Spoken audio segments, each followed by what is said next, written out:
Pakistan geography की lecture series में आज हमारा 8th लेक्चर है जिसमें हम पाकिस्तान के पोर्ट्स, आइलैंड्स, बीचेस और डेजर्ट्स पे बात करेंगे। सबसे पहले हम पाकिस्तान के सी पोर्ट्स देखते हैं। तो सी पोर्ट्स हमेशा आपको पता है किसी दरिया या समंदर के पास ही होते हैं। तो सी पोर्ट्स को पढ़ने से पहले हमें ये पता होना चाहिए कि पाकिस्तान की कोस्टलाइन कहाँ है और कितने किलोमीटर्स है।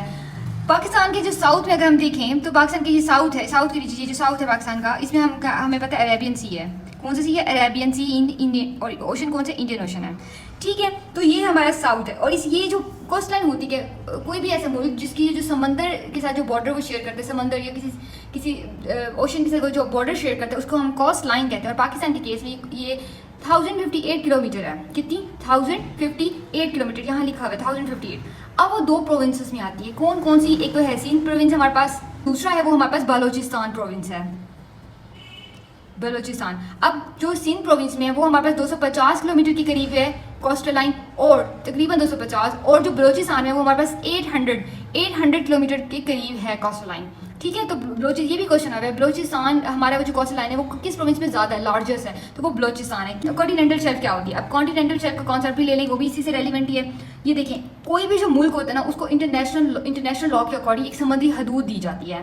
क्यों? क्या करने के लिए? वो उसका पर्पज़ ये होता है कि वो जो कंट्री है वो समुद्री हदूद उसके कंट्रोल में होती है। ठीक है, उसमें वो माइनिंग कर सकता है, शिपिंग कर सकता है, और वहाँ जो अगर कोई आइलैंड होता है वो भी उस कंट्री का होता है। जैसे कि पाकिस्तान के पास अस्तोला आइलैंड है और भी मनोर आइलैंड है, वो सारे भी हमारे इधर आते हैं। ठीक है, तो वो जो मर्जी वो हमारी समुद्री हदूद में होता है। ठीक है, कोस्टल कॉन्टिनेंटल शेल्फ। अब ये कॉन्टिनेंटल शेल्फ हमें किलोमीटर में मैयर नहीं होती है, नॉटिकल माइल में मैयर होती है। किसमें? नॉटिकल माइल में, NM नॉटिकल माइल में। और कितनी नॉटिकल माइल है हमारे पास इस टाइम? ये हमारे पास 350 नॉटिकल माइल है। कितनी? 350। लेकिन पहले ये 350 नहीं थी, पहले ये 200 थी, 200 नॉटिकल माइल थी पाकिस्तान में के पास। मतलब ये जो सारा यहाँ पे, अगर हम यहाँ पे लाएं तो यहाँ 200 नॉटिकल माइल अगर हम जाएं तो वो क्या हमारी, लेकिन 2015 में, ठीक है, ये MCQ कब चेंज हुई थी? 2015 में ये 200 से बढ़ा के 350 तक कर दी गई थी। ठीक है, और आपको पता है वन नॉटिकल माइल कितनी किलोमीटर के बराबर होता है? 1.6 के बराबर होता है। ठीक है, 1.6 किलोमीटर के बराबर होता है। सी पोर्ट्स देखने हैं। अब समंदर इधर लगता है तो सी पोर्ट्स भी ऑब्वियसली पाकिस्तान के इसी सिंध में होंगे और बलोचिस्तान में होंगे। तो सबसे पहले सी पोर्ट की बात करते हैं तो हमारे पास कराची पोर्ट है। कराची पोर्ट जो कि कराची में है। ठीक है, तो कराची पोर्ट की अगर हम बात करें तो यहाँ पर देखिए, कराची पोर्ट हमारा लार्जेस्ट पोर्ट ऑफ पाकिस्तान है, सबसे बड़ा पोर्ट करंटली, और बिजिएस्ट पोर्ट भी यही है। ठीक है, यहाँ पर शिप वगैरह आते हैं दुनिया से, और हम लोग भी ने भी अगर कोई इंपोर्ट एक्सपोर्ट करना होता है तो वो यहीं से ही होता है। सेकंड पोर्ट की बात करते हैं तो हमारे पास बिन कासिम पोर्ट है, जो कि हमारे पास मलिर डिस्ट्रिक्ट में है। मलिर डिस्ट्रिक्ट की कराची जो हमारा ये है, कराची का ये जो डिस्ट्रिक्ट है, इसके साथ ही हमारे पास क्या है, मलिर डिस्ट्रिक्ट यहाँ पर ये लाई करती है। तो और इसका ओल्ड नेम अगर वो आपसे पूछे तो old name of Bin Qasim port तो वो पिपरी पोर्ट है। क्या है? Pipri port is the old name of Bin Qasim port. और अब ये बिन कासिम किसके नाम पे बनी है? तो बिन कासिम हमारे पास बनी है मोहम्मद बिन कासिम के नाम पर, बिकॉज मोहम्मद बिन कासिम कंसीडर होते हैं कंकर ऑफ सिंध के कंकरर कंसीडर होते हैं, तो उन्हीं के नाम पर ये पोर्ट बनी है। ये पाकिस्तान की सेकंड लार्जेस्ट पोर्ट है and the oldest port of Pakistan. Moving on we have third port जो कि केटी बंदरगाह पोर्ट है। केटी बंदरगाह भी इधर थोड़ा सा आगे करके यहाँ पर ठट्ठा के एरिया में है। उसके बाद केटी बंदरगाह जो पोर्ट है वो फिश हार्बर पोर्ट है। It's not an advance port, बहुत ज़्यादा एडवांस नहीं है, बस मछलियाँ वगैरह पकड़ने के और माहीगीर वगैरह वहाँ होते हैं। तो वो एक कोई एडवांस शिप्स वगैरह उस पर नहीं आती, वो छोटी सी पोर्ट है और वो मछलियाँ पकड़ने के काम आती है। इन फॉरवर्ड हमारे पास पोर्ट्स आ जाते हैं। किसकी? बलोचिस्तान की पोर्ट्स की बात करते हैं तो बलोचिस्तान में हमारे पास काफ़ी पोर्ट्स हैं, जिसमें सबसे पहली पोर्ट जो है हमारे पास गदानी पोर्ट है। कौन सी? गदानी पोर्ट है जहाँ पर।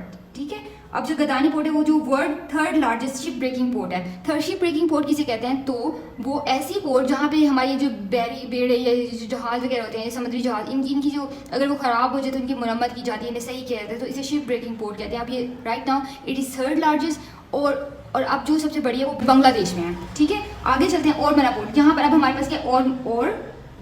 और मरा पोर्ट है सेकंड पर। और मरा पोर्ट जो है वो आर्मी पर्पजेज के लिए पाकिस्तान यूज़ करता है। लाइक आर्मी की, जैसे हमारा जो जना नेवल बेस है वो भी वहाँ पर है, और आर्मी पर्पजेज के लिए यूज़ होती है। और ये किसके नाम पे? और मरा एक अलेक्जेंडर का आई थिंक सोल्जर था, उसके नाम पे ये, और हिज नेम वाज और मरा, तो उसके नाम पर ये बनी है। फिर हमारे पास क्या है? पी फॉर पसनी। अगर आपको ये मिक्स हो जाए तो ये इस तरह से याद कर सकते हैं, जी पोज। अब ये है गबादर और POG पोज। क्या है? पसनी, औरमर और गदानी पोर्ट। अब हमारे पास पसनी पोर्ट है। पसनी पोर्ट फिश हार्बर पोर्ट है, फिर कोई मछलियाँ पकड़ने के काम आती थी, कोई एडवांस पोर्ट नहीं है। उसके बाद हम चलते हैं हम अपनी सबसे बड़ी पोर्ट जो है हमारे पास, जो अभी करंटली तो सबसे बड़ी नहीं है, but in future it will be our largest port, तो वो है गवादर पोर्ट। इसमें थोड़ा फोकस करते हैं, एमसीक्यू यहाँ से काफ़ी ज़्यादा पूछे जाते हैं।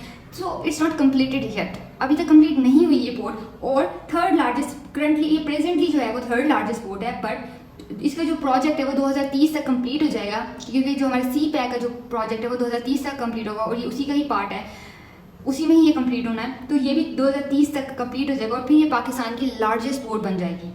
और ये सी पैक यहाँ पे ये लिखा है 2014 में ये प्रोजेक्ट स्टार्ट हुआ था सी पैक का, और उसी तक ये भी स्टार्ट हुई थी बनना। हमने इसके रेलिवेंट कुछ एमसीक्यूज है, जैसे कि हमने ये पोर्ट कहाँ से खरीदी थी, ठीक है, वो हमने वो खरीदी थी ओमान से। ओमान हमारा नेबरिंग कंट्री है तकरीबन, यहाँ पे ईरान के साथ ओमान है। तो 1958 में उस टाइम हमारे प्राइम मिनिस्टर थे फिरोज़ खान नून। फिरोज़ खान नून साहब हमारे प्राइम मिनिस्टर थे। और एक क्वेश्चन ये आता है कि ये जो पोर्ट है गवादर पोर्ट, ये ओमान के पास कितने टाइम के लिए रही थी, for how long Oman to control of Gwadar port. तो ये 174 ईयर्स ओमान का इस पर कंट्रोल रहा था, 174 ईयर्स। फिर हमने पाकिस्तानी कितने पैसों में खरीदी थी, तो ये $3 मिलियन में खरीदी थी उस टाइम, 1958 की बात है, $3 मिलियन के लिए खरीदी थी। और इस पर काफ़ी निगोशिएशंस हुई थी, बहुत टाइम लग गया था इसे खरीदने में। तो ये एक बहुत ज़्यादा बड़ी अचीवमेंट थी उस टाइम पाकिस्तान के लिए। और next is it's a deep sea port. हमारे पास जवानी पोर्ट है, जीवानी पोर्ट। जीवानी पोर्ट हमारे पास कुछ यहाँ लाई करती है, यहाँ पर बलोचिस्तान के बिल्कुल यहाँ वेस्ट के एरिया में, ठीक है, या ये बिल्कुल साउथ वेस्ट के एरिया में। तो ये हमारे पास ये भी शिप हार्बर पोर्ट है। और फिर हमारे पास ये बस यहाँ तक हमारी पोर्ट थी। फिर हमारे पास चाबहार पोर्ट आती है, जो कि हमारी तो पोर्ट नहीं है, ये हमारे पास किसकी, ईरान की पोर्ट है। आपको पता है गवादर पोर्ट में कौन इन्वेस्ट कर रहा है, चाइना इन्वेस्ट कर रहा है, बहुत ज़्यादा इन्वेस्ट कर रहा है। तो ये चाबहार जो ईरान की पोर्ट है, इसमें इंडिया इन्वेस्ट कर रहा है बहुत ज़्यादा, क्योंकि हम इंडिया क्या कहते हैं अलाया है ईरान का, तो वो बहुत ज़्यादा इसमें इन्वेस्टमेंट कर रहा है। और ये यहाँ भी चाबहार में इंडिया की बहुत ज़्यादा इन्वेस्टमेंट है। तो ये नियरेस्ट पोर्ट है। क्वेश्चन आता है nearest port of Pakistan is, तो ये चाबहार पोर्ट है और ये पोर्ट ऑफ ईरान है, नॉट पाकिस्तान। और फिर ये क्वेश्चन आता है कि कितने किलोमीटर ये दूर है पाकिस्तान से, तो ये जो मतलब किस पोर्ट, ये जवानी पोर्ट से कितने किलोमीटर दूर है, तो ये 110 किलोमीटर दूर है। ये जो ईरान की पोर्ट है, पाकिस्तान के नियरेस्ट पोर्ट है हमारे नेबर्स में। आगे चलते हैं तो हमारे पास क्या आ जाते हैं, हमारे पास आइलैंड्स की बात करते हैं। तो पाकिस्तान के जो मेजर आइलैंड है जहाँ से क्वेश्चन आते हैं, वो हमारे पास अस्तोला आइलैंड है, जो पाकिस्तान का सबसे, आइलैंड क्या होता है, आइलैंड देखें, ये हमारे पास कोई दरिया समंदर है, तो इसके दरमियान एक ऐसी बॉडी जो चारों तरफ से, ये पानी का एक ऐसा खिता जो चारों तरफ से पानी, ज़मीन का एक ऐसा खिता जो चारों तरफ से पानी से घिरा हुआ हो, उसे हम आइलैंड कहते होते हैं, ठीक है, आइलैंड इसे कहते होते हैं। और पाकिस्तान की जो लार्जेस्ट आइलैंड है वो अस्तोला आइलैंड है, लार्जेस्ट आइलैंड ऑफ पाकिस्तान। कहाँ है ये, बलोचिस्तान में है। बलोचिस्तान इन द सेंस कि यहाँ पर ये जो ऊपर बलोचिस्तान है और बलोचिस्तान के कॉन्टिनेंटल शेल्फ में ही आता होता है। फिर मनोरा आइलैंड है जो कि कराची, यहाँ पे कराची के करीब ये समंदर में लगता है। और फिर बंडल्स आइलैंड है और ये है कराची में। अभी पीटीआई के दौर में हमें बंडल आइलैंड्स के बारे में काफ़ी कंस्ट्रक्शन सुनने को मिली थी, बट फिर वो प्रोजेक्ट हमारा इतना कामयाब नहीं हुआ, तो बंडल आइलैंड्स यूज़ में था उस टाइम पर, बट ये प्रोजेक्ट फिर कंप्लीट नहीं हो सका था। अच्छा जी, आगे चलते हैं। बीचेस की बात करें तो बीचेस में हमारे पास बीच नथिया गली, इस पर अच्छी कंस्ट्रक्शन करवा लेते हैं लोग, तो ये एक अच्छा विजिटिंग पॉइंट बन जाते हैं। तो सबसे पहले कराची के ही मैक्सिमम, जैसे नथिया गली हमारे पास, क्लिफ्टन है, ये क्वेश्चन आए हैं, नथिया गली कहाँ है, कराची में है, Clifton is also in Karachi. Hawkes Bay पी बीच है हमारे पास, फ्रेंच बीच है, रशियन बीच है, देखिए ये अच्छा नाम है, दोनों फ्रेंच रशियन दोनों एक जैसे ही तकरीबन। डेविल्स पॉइंट है, अब डेविल्स पॉइंट है तो पैराडाइज पॉइंट भी होगा, तो ये भी कराची में है। फिर टर्टल बीच भी हमारे पास कराची में है। मुन मलीर बीच जो है हमारे पास बलोचिस्तान में है। ये कुछ बीचेज हैं जिससे क्वेश्चन आए हुए हैं पेपर्स में, so keep these in your mind. फिर हम आगे बात करते हैं पाकिस्तान के डेजर्ट्स की, जहाँ से काफ़ी ज़्यादा क्वेश्चन आते हैं, ठीक है। आगे करते सबसे पहले, अब हमारे 5 प्रोविंस, जीबी वैसे प्रोविंस हैं हमारे, ये 5 पूरे टोटल डेजर्ट्स हैं हमारे पास, जो कि 2 पंजाब में है, 1 जीबी में है, सिंध में हमारे पास 1 है, और फिर 1 बलोचिस्तान में है। सबसे पहले अपना जो हमारा सबसे ऊपर हाईएस्ट डेजर्ट है उसकी बात करते हैं, तो वो हमारे पास क्या है, यहाँ पर सकरदू में है। सकरदू डिस्ट्रिक्ट में कौन सा है भाई ये, तो इसे कटपाना, KATPANA, कटपाना डेजर्ट कहते हैं। और आपको पता है नॉर्दर्न एरियाज काफ़ी ठंडे इलाके होते हैं पाकिस्तान के, इस नॉर्दर्न एरियाज, तो ये डेजर्ट भी ठंडा होगा क्योंकि ये नॉर्दर्न में है पाकिस्तान, नॉर्थ एरियाज में जैसे सकरदू जीबी, इसमें तो देखें कोल्डेस्ट डेजर्ट है, बहुत ठंडा डेजर्ट है, और फिर हाईएस्ट ये डेजर्ट है। पाकिस्तान के मैप को देखें तो पाकिस्तान का मैप ये है, सबसे ऊँचा है ना ये तो ये इसलिए हाईएस्ट डेजर्ट है, हाई सबसे ऊपर है। फिर ये कहाँ लाई करते हैं, सकरदू में है, बस इससे ये 3 MCQ से ज़्यादातर पूछे जाते हैं, दैट्स इट। फिर अगर हम बात करें तो पंजाब में कौन कौन से डेजर्ट्स हैं, तो हमारे पास थल डेजर्ट है, थल THAL नॉट R, थल डेजर्ट है, थल। अब थल डेजर्ट है कहाँ है, सबसे पहले इसकी लोकेशन देख लेते हैं और ये किन किन डिस्ट्रिक्ट्स में आता है। तो ये देखें, ये हमारे पास ये बिल्कुल यहाँ पर अटक, मियाँवाली, अटक में नहीं आता, ये वैसे मैंने डिस्ट्रिक्ट बनाए हुए हैं जहाँ पे जैसे कि ये बखर, फिर मियाँ वाली, बक्खर, लिया और मुजफ्फरगढ़, इन ये इसमें मियाँ वाली, बक्खर, लिया और मुजफ्फरगढ़ के जो डिस्ट्रिक्ट्स हैं ना, इनमें ये आता है। और फिर थोड़ा सा झंग वगैरह वाली साइड पे भी है। उसके बाद अगर हम देखें तो ये कहाँ है, यहाँ पर कौन सी हमारे पास रिवर्स कौन से हैं। हमने रिवर्स वाले जो हमारा इंडस रिवर सिस्टम, जो हमने सारा रिवर सिस्टम पढ़ा था उस वीडियो में हमने देखा था। अटक, यहाँ से कौन से अटक से हमने कहा था कौन सा इंडस रिवर एंटर होते हैं पाकिस्तान में, ठीक है, अटक के मकाम से एंटर होते हैं। और ऊपर से दरम्यान में है, ये देखिए, ये हमारे पास क्या है, इंडस, और ये हमारे पास क्या है, चिनाब रिवर। तो इसके दरमियान, इन दो रिवर्स के दरमियान में हमारे पास ये डेजर्ट है।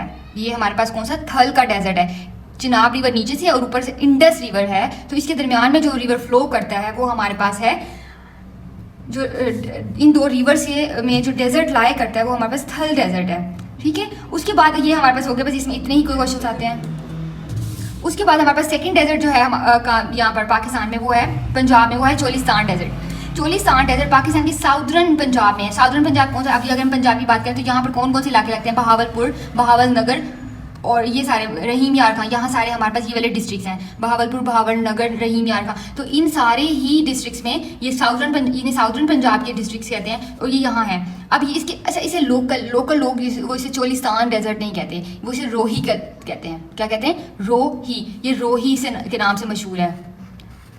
उसके बाद अगर आप एक क्वेश्चन आता है, दिरावर फोर्ट इज लोकेटेड इन, ये आता है पंजाब में लोकेट करता है, लेकिन किस डेजर्ट में है दिरावर फोर्ट। तो ये किला कहाँ पर है, ये है हमारे पास, ये भी इसी चोलिस्तान डेजर्ट में है। और ये पुराना, काफ़ी पुरानी है इसकी कंस्ट्रक्शन। ये अभी रिसेंटली 2024 में हम ये जो था एक्साइज टैक्सेशन का पेपर आया, उसमें पूछा हुआ था ब्लैक बग री इंट्रोड्यूस इन विच डेजर्ट। तो उसका ऑप्शन सारे डेजर्ट दिए थे, तो आपने लगा था चोलिस्तान डेजर्ट। ये इंपॉर्टेंट MCQ से मार्क करने, रिसेंट पेपर में आया, ब्लैक बग री इंट्रोड्यूस इन विच डेजर्ट। फिर चलते हैं हम अपने पाकिस्तान की जो सबसे बड़ा डेजर्ट है, वो थर्ड डेजर्ट है। कहाँ है वो, सिंध में है। कहाँ है, सिंध में है। अब ये देखें, यहाँ पर है, ये सिंध है, सिंध प्रोविंस है। तो ये जो डेजर्ट है, ये वाला यहाँ पर, ये लंबाई में है काफ़ी ज़्यादा, और इसका जो 80% है वो इंडिया में है। इस डेजर्ट का ये कुछ इस तरह से ऐसे है, इसका 80% जो हिस्सा है वो इंडिया में है, और इंडिया में इसे राजस्थान कहते हैं, राजस्थान ये जो सहरा कहते हैं, और पाकिस्तान में इसे थर का सहरा कहते हैं, थर डेजर्ट। पाकिस्तान का ये लार्जेस्ट डेजर्ट है। थर डेजर्ट एक फ्रेंडली डेजर्ट है, और इसे फ्रेंडली डेजर्ट क्यों कहा जाता है, why is it called friendly desert. इसकी रीज़न ये है कि यहाँ पर लोग रहते हैं, पीपल आर लिविंग देयर, काफ़ी लोग यहाँ पे रह रहे होते हैं, और साथ में वो वेजिटेशन भी करते हैं, वेजिटेशन खेती बाड़ी भी वो कर रहे होते हैं, और उनका सर्वाइवल भी हो रहा होता है। पानी कम है, डेजर्ट है, एटलीस्ट वो पानी कम है, बट स्टिल कल्टिवेशन, वेजिटेशन भी हो रही होती है, और लोग भी रहते हैं, इसीलिए इसे फ्रेंडली डेजर्ट कहा जाता है। आगे चलते हैं MCQ, white desert located in which district. White desert और ब्रैकेट में था आचरो थर्ड का जो डेजर्ट है वो किस डिस्ट्रिक्ट में है, तो खैरपुर मीर में है। खैरपुर मीर में, मतलब ये थर्ड डेजर्ट की थोड़ी सी लोकेशन को वाइट डेजर्ट कहा जाता है, और वो कहाँ पे है, खैरपुर मीर में है। और बस यहाँ से थर्ड डेजर्ट से इतना सब कुछ ही आना था। उसके बाद हम चलते हैं, हमारे पास क्या है, बलोचिस्तान में कौन सा डेजर्ट है, खरान डेजर्ट। कौन सा, खरान डेजर्ट। अब इसकी सबसे पहले, और ये ड्राइएस्ट डेजर्ट ऑफ पाकिस्तान है, सबसे खुश्क डेजर्ट है, यहाँ पानी नहीं है, और यहाँ इसलिए इसे ड्राइएस्ट कहते हैं। ये इसकी लोकेशन देख लें सबसे पहले मैप में। तो इसकी जो लोकेशन है, मैप में लोकेशन दिखाने का पर्पज़ ये होता है कि आप विजुअली एक दफ़ा देख लें और आपके माइंड में ये चीज़ें रह जाएं, ठीक है। तो अब ये देखो, यहाँ पर अगर हम खरान डेजर्ट की बात करें वो कुछ इस तरह, ये चागे डिस्ट्रिक्ट है, वशूब डिस्ट्रिक्ट है, यहाँ पर हमारे पास खरान डिस्ट्रिक्ट भी है। तो इन्हीं तीन डिस्ट्रिक्ट के दरमियान में कहीं मिक्स करके यहाँ पर, मतलब इन सब में ये खरान डेजर्ट है, और ये अच्छा खासा बड़ा डेजर्ट है। और अब एक क्वेश्चन आया हुआ था यहाँ पर, अगर हम देखें तो ये कौन सी, हमें माउंटेन रेंजेस वाले अगर हम टॉपिक में जाएं, ये यहाँ सुलेमान रेंज थी। कौन सी रेंज थी, सुलेमान रेंज, जो कि किसके दरमियान बॉर्डर है, सिंध और बलोचिस्तान बॉर्डर के दरमियान भी हमारे पास ये कौन सी, सुलेमान रेंज है। क्वेश्चन ये आया हुआ था PPSC में कि जो खरान डेजर्ट है वो कोहे सुलेमान की किस डायरेक्शन में है, किस डायरेक्शन में। तो आप बताएं देखिए कि वो हमारे पास ये है, तो इसकी वेस्ट में, तो इसके वेस्ट में, साउथ वेस्ट में ये लाई करता होता है। तो the answer was south west. Okay, अब क्वेश्चन आज का ये है, the question of today is, वो कौन सा पाकिस्तान का प्रोविंस है जिसमें कोई डेजर्ट नहीं है। Let me know in the comments, and this is all for today, और इंशाल्लाह नेक्स्ट वीडियो में मिलते हैं। But before going, for encouraging me and my content, please like, subscribe and share these videos